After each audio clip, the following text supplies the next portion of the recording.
ඉතින් ඔන්න අපි අද මහාවංශය කියවන්නටයි යන්නේ. මෙහි 6 වෙනි පරිච්ඡේදය තමයි අපි අද කියවන්න යන්නේ. ඉතින් බලමු මුලින්ම මේ 6 වෙනි පරිච්ඡේදයේ මොනවාද සඳහන් වෙන්නේ කියලා. 6 වෙනි පරිච්ඡේදය වෙන්වන්නේ විජය කුමාරයාගේ සම්ප්‍රාප්තිය පිළිබඳවයි. ඉතින් අපි කියවා බලමු කොහොමද විජය කුමාරයාගේ සම්ප්‍රාප්තිය සිදු වෙලා තියෙන්නේ කියලා. 6 වෙනි පරිච්ඡේදය විජය කුමාරයාගේ සම්ප්‍රාප්තිය. පෙර කාලයේ දඹදිව වංග රටෙහි වංග නැමැති නගරයේ වංග නමින් රජෙක් සිටියේය.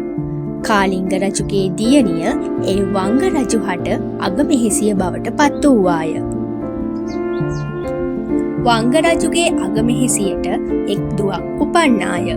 ඒ දියණිය අනාගතයේ මෘගරාජ වූ සිංහයෙකු සමග අඹුසැමියන් ලෙස ජීවත් වෙන බවට නිමිතිකරුවෝ අනාවැකි පළ කළෝය.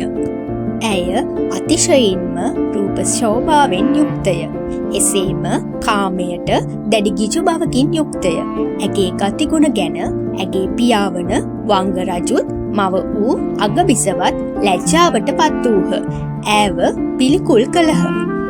ඈ නිදහසේ තමන් කැමති ලෙස වාසය කිරීමට කැමැත්තෙන් තනියම රාජමාලිගාවෙන් පැන ගියාය. කිසිවෙකුට හඳුනාගත නොහැකි ලෙස වෙස් වලා ගත්තාය. මාගධ රාජ්‍යයට දෙසට ගමන් කරන ගැල් සමූහයකට එකතුව ඔවුන් සමග පිටත් වූවාය. එසේ ගමන් කරන කල්හි ලාට නැමැති රටේ මහා වනාන්තරයේ මැදදී සිංහයෙක් ගැල් සමූහය වෙත කඩා පැන්නේය. ගැල්වල සිටි මිනිස්සු හිස් ලූලු අත වෙනත් තැන්වලට පැන දිවූහ. එකල්හි සුප්පා දේවී නැමැති ඈ සිංහයා එන දිසාවට දිව්වාය.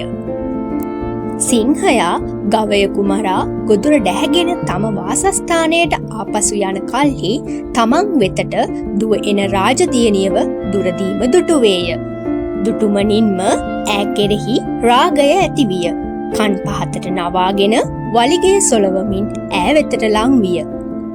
සුප්පාදේවි රාජකන්‍යාව තමන් වෙත එන සිංහයාව දැක නිමිති කියන්න උන් විසින් තමා ගැන කියූ අනාගත වාක්‍ය සිහිකොට කිසි බයක් නැතිව තමන් වෙත ආ සිංහයාව සතුටු කරවමින් හිස පටන් වලිගයේ තෙක් ඒ සිංහයාගේ ශරීර අවයව පිරිමැද්දාය.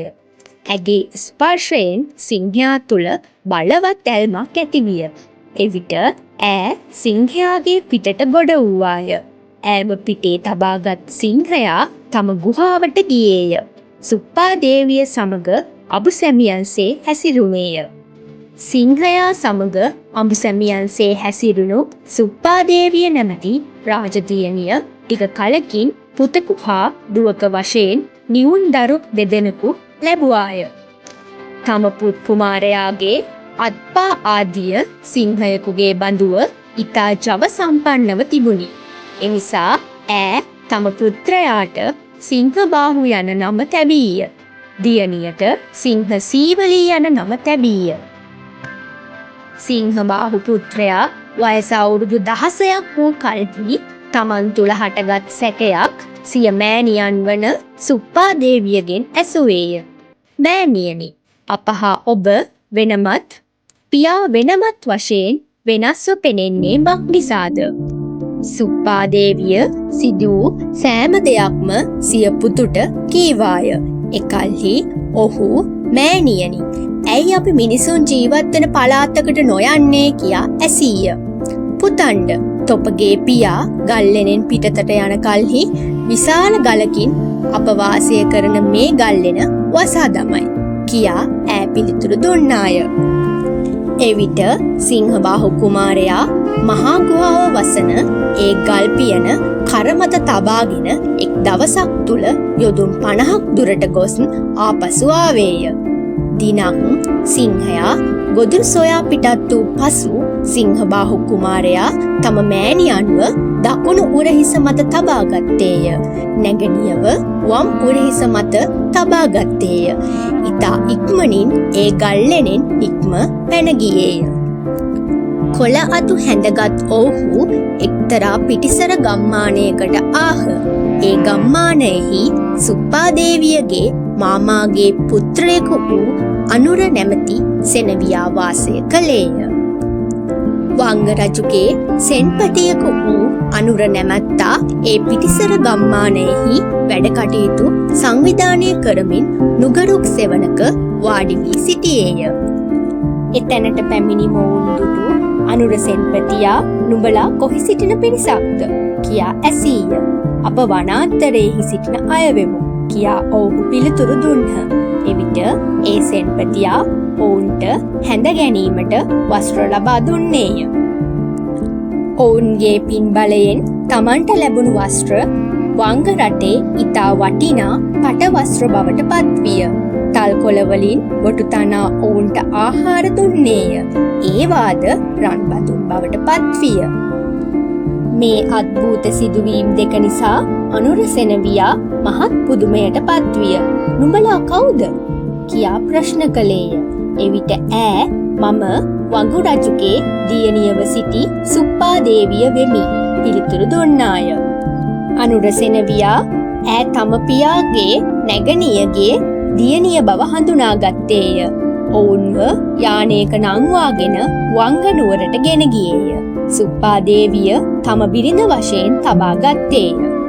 සිංහයා තම දරුවන් සොයමින් පිටිසර ගම්මානවලට ගියේය. ඔහු යන්නේ යම් යම් ගමකටද ඒ ගම්මානය පාලු කොට දැම්මේය.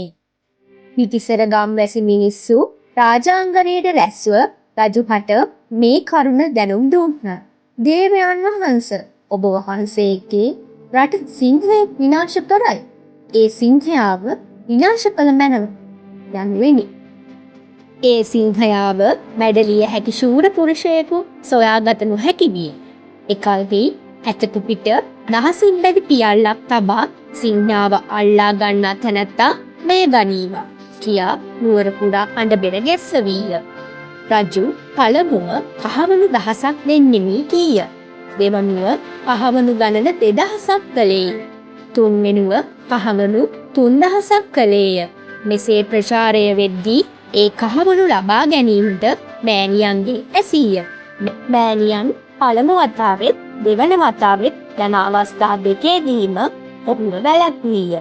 තුන්වන වතාවේ අඬබෙර ගසද්දී සිංහබාහු කුමාරයා මෑණියන්ගෙන් නොඅසා සිය පියා වන සිංහයාව ඝාතනය කිරීම පිණිස කහවණු 3000ක පියල්ල අරගති. රාජ සේවකයෝ සිංහබාහු කුමාරයාව වංග රජුහට ඉදිරිපත් කළෝය. රජු මෙය කීය. "ඉදින් යම් රටකදී තොප සිංහයාව අල්ලා ගන්නෙහිද ඒ රටම තොපට දෙන්නෙමි" යනුවෙනි. සිංහබාහු කුමාරයා සිංහයා සිටින ගල්ලෙනෙන් දොරකඩට ගියේය. පුත්‍ර ප්‍රේමයෙන් යුතුව තමන් වෙත එන සිංහයාව දුරදීම දුටුවේය. එවිට සිංහබාහු කුමාරයා සිංහයාට හීයක් විද්දේය. සිංහයා තුළ දරු සෙනෙහසින් උපන් මෙත් සිතේ අනුහසින් තමන්ගේ නළල මත වැදුණු ඒ ඊතලය නැවත හැරී ගොස් කුමාරයාගේ පාමුල වැටුණි. කුමාරයා ඒ අයුරින් 3 වරක්ම විද්දේය. එහෙයින් සිංහයාගේ මෙත් සිත නැතිව ගොස් කෝපයට පත්තුනි. 4 වන වතාවේ විදින ලද ඊතලය සිංහයාගේ නළලට වැදී කය සිදුරු කරගෙන ගොස් පොළවට වැටුණි.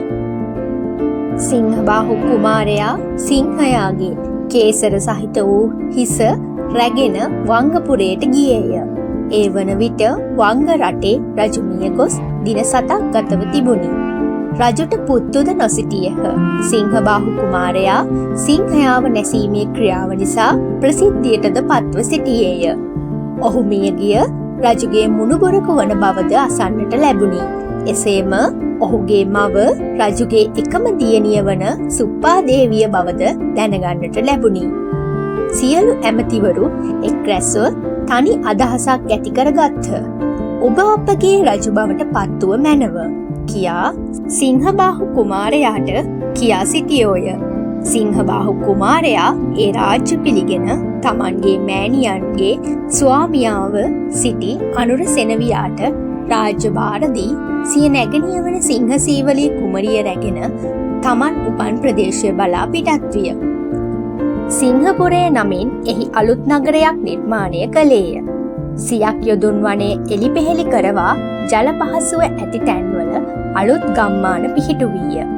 ලාට රටෙහි තමන්ම ඉදි කළ සිංහපුර නගරයෙහි රජ වූ සිංහබාහු රජු සිංහසීවලී කුමරිය අගමෙහෙසී තනතුරට පත් කරවාගෙන රාජ්‍ය කළේය. සිංහසීවලී බිසොව සුදුසු කාලයේදී නිහුන් පුත්‍රයන් දෙදෙනා බැගින් 16 වතාවක් දරුවන් වැදුවාය. ඒ දරුවන්ගෙන් වැඩිමලා වූයේ විජය කුමාරයාය. ඇයට ලැබුණු සියලු දරුවන්ගේ ගණන 32කි. ඇගේ දෙවන පුත්‍රයා සුමිත්ත නමින් හඳුන්වුණි. සිංහබාහු රජු සුදුසු කාලයේදී විජය කුමාරයාව යුව රජු වශයෙන් අභිෂේක කළේය. විජය යුව රජු විෂමාචාර ගතිගුණ වලින් යුක්ත විය. ඔහුටම ගැළපෙන පිරිසකුත් සිටියේය. ඔහු අන්‍යයන්ට ඉවසිය නොහැකි ආකාරයේ නොයෙක් සැහැසි ක්‍රියාවල යෙදුණෝය. මහජනයා යුව රජු ගැන කිපුණේය. රාජාංගණයට රැස්ව උද්ඝෝෂණය කරමින් සිංහබාහු රජුහට විජය කුමාරයාගේ සාහසික ක්‍රියා ගැන දැනුම් දුන්හ. රජු විජයගේ පිරිසටත් එවැනි සැහැසි දේ නොකරන ලෙස අවවාද කළේය. පුත්‍රයාට හොඳින් අවවාද කළේය. පළමු අවවාදයෙන් කීකරු නොවූ ඔවුහු නැවතත් සැහැසි ලෙස හැසිරුණෝය. මහජනයා රැස්ව රජුට කරුණු කීය. දෙවන වරටත් අවවාද කළද එයින්ද පළක් නොවුනි. මහජනයා රැස්ව රජුට කරුණු කීහ. මහරජු තුන්වෙනි වරටත් ඔවුන්ට අවවාද කළද එයින්ද පළක් නොවුනි. අවසානයේදී හොඳටම කිපුණු මහජනයා මහරජුනි, ඔබගේ පුත්‍රයාව නසා දමනු මැන කියා ඉල්ලා සිටියේය. සිංහබාහු රජු මහජනයාගේ හඬට කන් දුන්නේය.